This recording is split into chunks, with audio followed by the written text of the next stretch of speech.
Formula One will provide a point for fastest lap from this weekend's season opener in Australia, though only if the driver also finishes in the top 10. The controversial change, introduced just days before the first race, will also add a point to the car's constructor, meaning that there's now 21 extra points for both championships across the 21-race season. A point was last given for fastest lap 6 decades ago, in 1959, just a year after Mike Hawthorn took full advantage to pit Sterling Moss to the title. And while many pundits lamented the 11th hour change, and that it wouldn't have affected any championship in the last 10 years, Sky Sports F1 commentator Martin Brundle backed the initiative. "I quite like the idea of pushing people along so they can't coast too much," he said.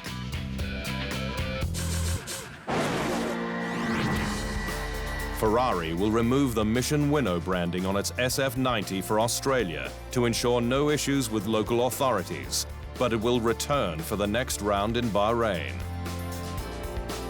The contentious logos made their debut at last year's Japanese Grand Prix and came under fire for their similarity to PMI cigarette brand Marlboro, which last featured on the car in 2010.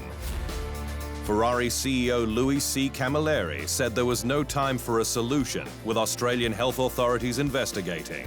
The team will also revert to its 2018 pre-Japan uniform for a blanket Mission Winnow removal.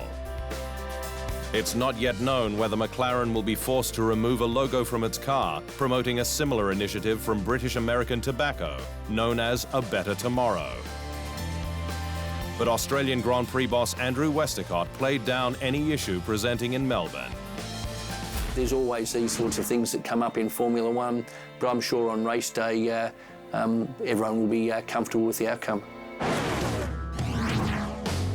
Japan was a strategic stopover for Red Bull Racing last weekend, with the squad setting up its partnership with Honda by holding a street demonstration in Tokyo's Aoyama district. New teammates Max Verstappen and Pierre Gasly revved up a crowd of 10,000 fans for Japan's first show run since 2011, taking twin RB7s down a 780-meter track created on Icho Namiki Avenue. With the Dutchman promising something very sweet should the team get on the podium's top step in Australia. Probably we'll do some donuts if we win the race, but let's see if we're able to do that. But I think, there are a lot of races in front of that where we will try to do our best all the time, and hopefully by Suzuka we'll have a very competitive package. Staying with Red Bull Racing, and Honda has upped its dedication to the new partnership, promoting Masashi Yamamoto to lead its F1 program, up from General Manager of Motorsport. Yamamoto proved his worth, having guided Honda through turgid waters, including its ugly divorce with McLaren, and new collaborations with Toro Rosso and its sister squad. We are starting our new season with a new structure, 2 teams and 4 machines. 5-time F1 world champion Lewis Hamilton could be set for a date with the doctor, with Mercedes and Yamaha sponsor Monster Energy pushing for a ride swap with MotoGP legend Valentino Rossi. Hamilton has shown serious interest in two-wheel racing lately, meeting Rossi at MotoGP's season opener in Qatar. But a dream swap would need to wait contractually until at least after the Abu Dhabi Grand Prix. Mercedes has worked with two-wheel stars previously, having run Jorge Lorenzo in a 2014 car at Silverstone 3 years ago. Was a dream come true, no? And I'm enjoying it at the maximum.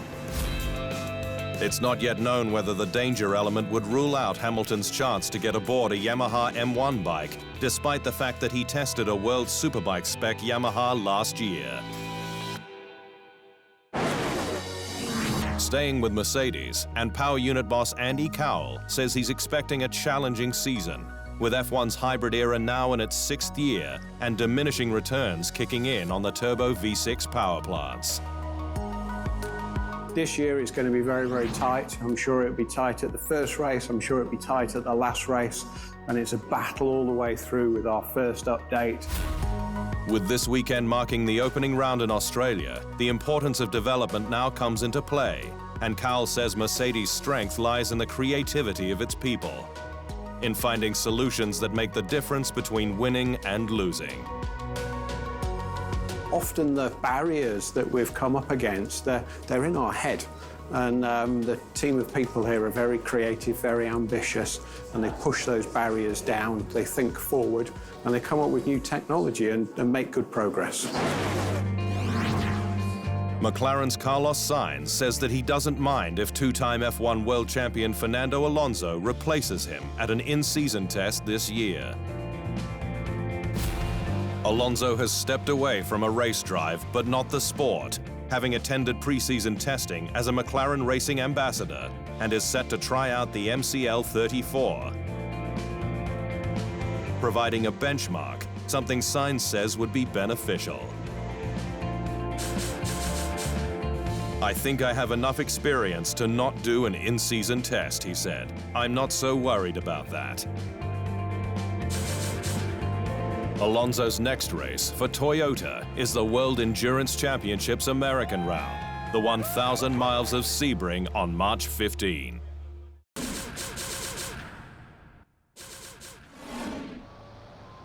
Thanks for watching. To stay up to speed on all things Formula One, make sure you hit the subscribe button.